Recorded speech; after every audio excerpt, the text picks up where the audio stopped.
পয়গম্বর রাসূল আরবি তিনি বলেন, মান আহাব্বা সুন্নতি ফামান আহাব্বানি ওমান আহাব্বানি কানা মাই ফিল জান্নাহ। যে ব্যক্তি আমি রাসূলের একটা সুন্নতকে ভালোবাসবে, মহব্বত করবে, মান আহাব্বা সুন্নতি, আমার সুন্নতকে যে ভালোবাসবে, ফামান আহাব্বানি মান আহাব্বা সুন্নতি ফাকাদ আহাব্বানি, যে আমার সুন্নতকে ভালোবাসলো সে আমাকে ভালোবাসলো, ওমান আহাব্বানি, সে আমাকে ভালোবাসলো, কানা মাই ফিল জান্নাহ, আমার সুন্নতকে ভালোবাসবার কারণে, আমাকে ভালোবাসবার কারণে, কানা মাই ফিল জান্নাহ, সে ব্যক্তি আমার সাথে জান্নাতে থাকবে। সুবহানাল্লাহ। এই জন্য রব্বে কারীম বলেন, কুল ইন কুনতুম তুহিব্বুনাল্লাহ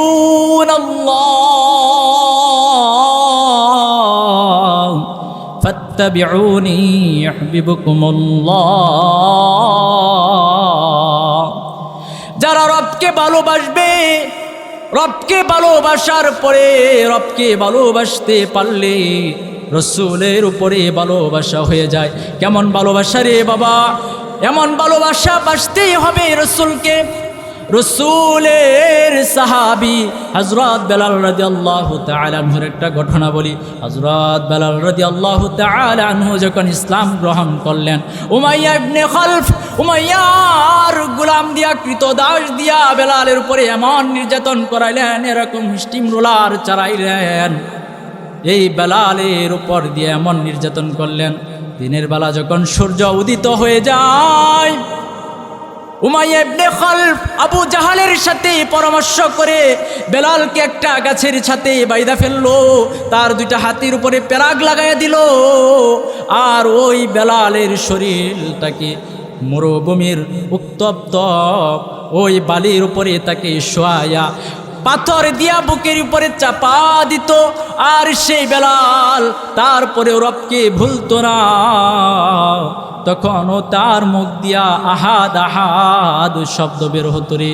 আবু বকর সিদ্দিক রাদিয়াল্লাহু তাআলা আনহু পথিমধ্যে দিয়া হাইটা যায়, বেলালের এই দৃশ্য দেখার পরে কাছে এসে বেলালকে বলতে লাগলো, এ বেলাল, রাসূলের সাহাবী, তুমি আহাদ আহাদ শব্দটা, আল্লাহর নামটা আস্তে উচ্চারণ করলেই তো তোমাকে কষ্ট কম দেওয়া হয়।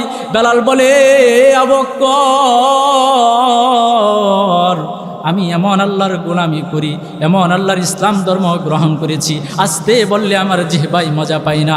আমি যখন চিল্লাই আহাদ আহাদ বলি, ওই কাফেররা আমাকে কষ্ট দেয়, তারপরেও আমি রব্বি কারিমের ইচ্ছায় আমি আমার জিহ্বার ভিতরে আমি শান্তি পাই।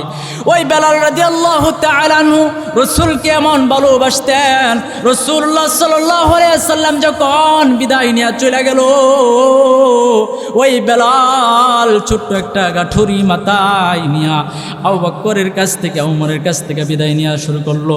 আবু বকরকে বলতে লাগলো, আবু বকর, তুমি আমাকে বিদায় দাও, আমি আর এই জায়গার ভিতরে থাকতে চাই না, যেই জায়গার ভিতরে রাসূল নাই সেই জায়গার ভিতরে আমি বেলাল থাকতে চাই না।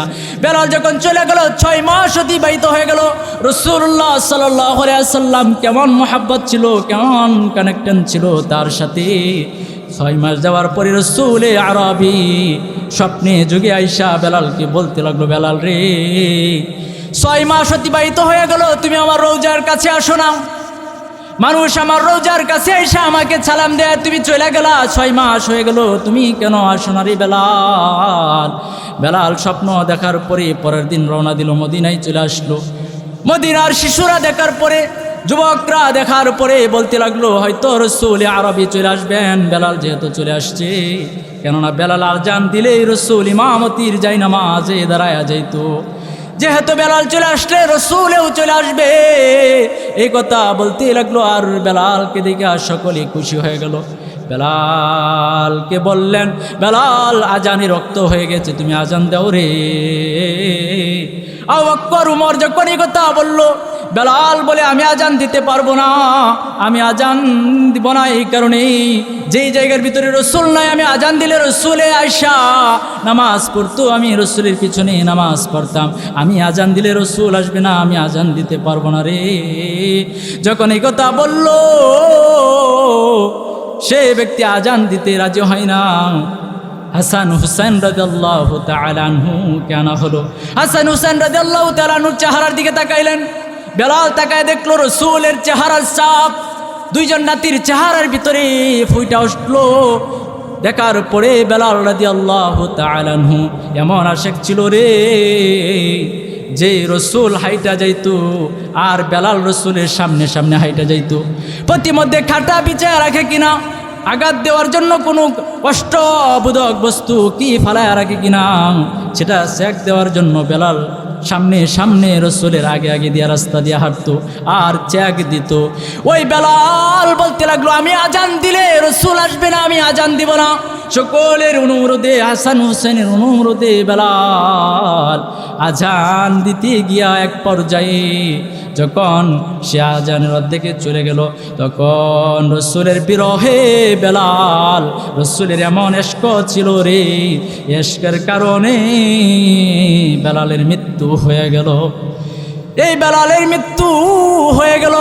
হাদিসের কিতাবে পাওয়া যায় সে আত্মহত্যা করে নাই, রসুলের বিরহের কারণে, রসুলের মহাব্বতের কারণে, রসুলের স্মরণে তার দিলটাকে আর সান্ত্বনা দিয়া রাখতে পারে নাই, কন্ট্রোল করে রাখতে পারে নাই, তার মৃত্যু হয়ে গেল।